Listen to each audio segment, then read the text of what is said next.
Hey everyone, welcome to Judging for the Win. I'm Dave, and this is my daily ruling. Today's question was suggested by a viewer. Thanks to Sean Scott for this one. The question is, does Gallifrey Falls / No More work? I mean, it's pretty obvious what the intention is, that if you cast it fused, you can deal 4 damage to everything and save all your creatures, but for a couple of technical reasons, it's not immediately clear whether the card actually functions as intended according to the rules. First off, if you're a longtime fan of the channel, you might already know that when a spell is resolving, you follow its instructions in the order that they're written. And that leads us to our first potential issue, which is that, you guessed it, with a fused split card, you do the instructions from the left half first and then the right half. This means that you would deal 4 damage to all of your creatures before they phase out. Fortunately, they won't die before phasing out saves them because lethally damaged creatures do not die immediately. The thing that makes them go to the graveyard is a state-based action, which are not checked in the middle of a spell resolving. The game considers a fused split spell to be one single spell, which means that the state-based actions will not be performed until after all of the instructions on both Gallifrey Falls and No More have been performed. For the same reason, it's not possible to cast a spell in response to just No More after Gallifrey Falls has resolved. Whew. Crisis averted. Well, maybe. You see, there's actually one more kind of interesting issue here. Damage in Magic isn't permanent, but it does stick around for a while. Any damage that a creature suffers will stick around until the end of the turn.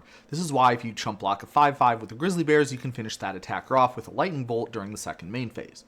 But that's where the problem is. A lot of effects like No More function by exiling the creatures and then returning them later, which has the effect of removing all damage from them, since changing zones makes the creature into a new object that has no connection to its past self. But phased out objects don't leave the battlefield, they're just treated as though they don't exist, invisible to any card effect and even any rule that doesn't specifically say that it applies to phased out permanents.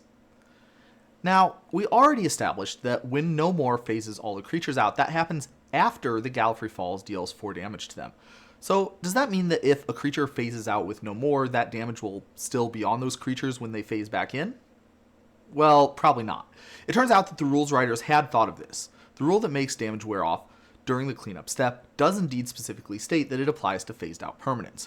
So the 4 damage marked on all the creatures No More phased out will expire at the same time damage gets removed from all the other creatures that are still phased in. Pretty cool, right? Well, maybe the really cool thing is some of the consequences this has. If Amy phases out some of her creatures via casting this spell fused, that damage really does get dealt to them, so it would cause her to gain life if the spell had lifelink. Alternatively, the damage really is marked on those creatures, even if they phase out, which means that if they somehow phase back in later that turn, the damage will still be there, potentially setting Amy up for a huge blowout. And that's all I have for you today. How did you do? Join me again next time for another daily ruling. Until then, I hope you have a great day.